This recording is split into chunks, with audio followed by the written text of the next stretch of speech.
If you've been scrolling through endless amp lists, watching video after video of people plugging in their guitars and still can't tell which box actually delivers the tone you need for rehearsals, gigs, or home jam sessions, this review is here to clear that up.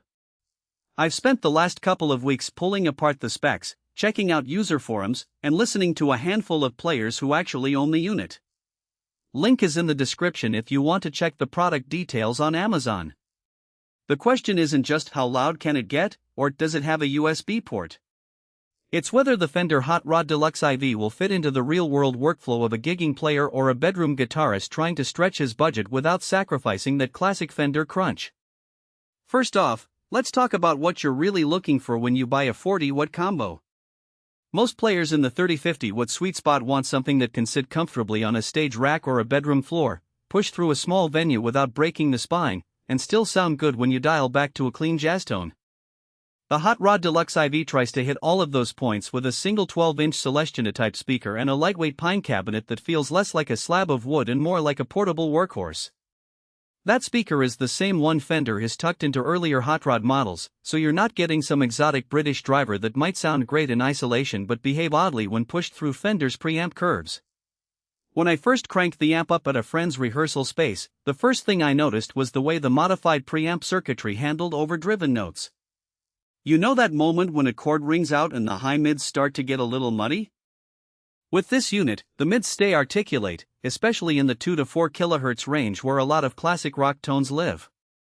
It's not a miracle cure for every muddiness problem, but the tweak does give you a bit more definition when you're playing chord-heavy riffs or trying to cut through a mix of drums and bass.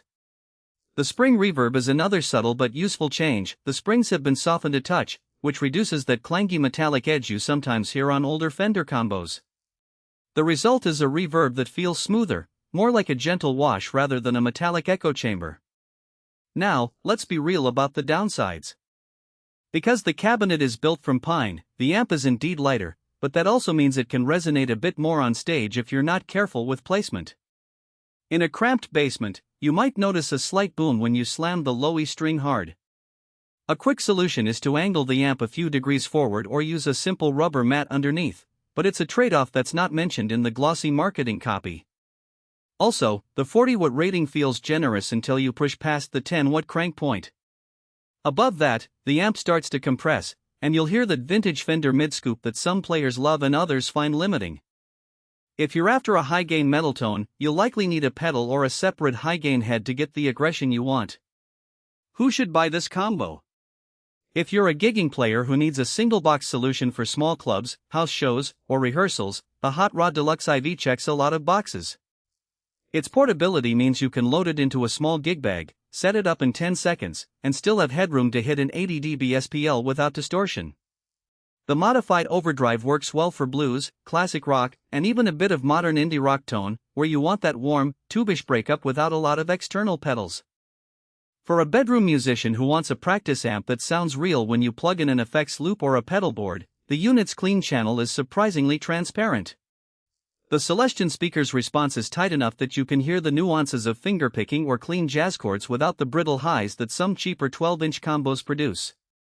On the flip side, if you're an aspiring metalhead who lives for razor-sharp high gain and expects an amp to deliver the entire tonal palette on its own, you'll probably feel shortchanged. The 40-watt platform is simply not built for the high-gain saturation that a tight distortion pedal or a high-gain head can provide. Similarly, if you're looking for a full-tone stack that includes a dedicated headphone output or a digital modeling section, you'll find the Hot Rod Deluxe IV a bit barebones. It's a straightforward analog unit, and that's part of its charm, but it also means you'll need to supplement it with external gear if you want more than a single clean and a single overdriven channel.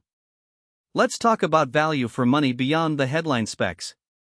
The price point for this amp sits in the mid-range for Fender combos, and the 2-year warranty gives a safety net that you don't always get with budget brand competitors.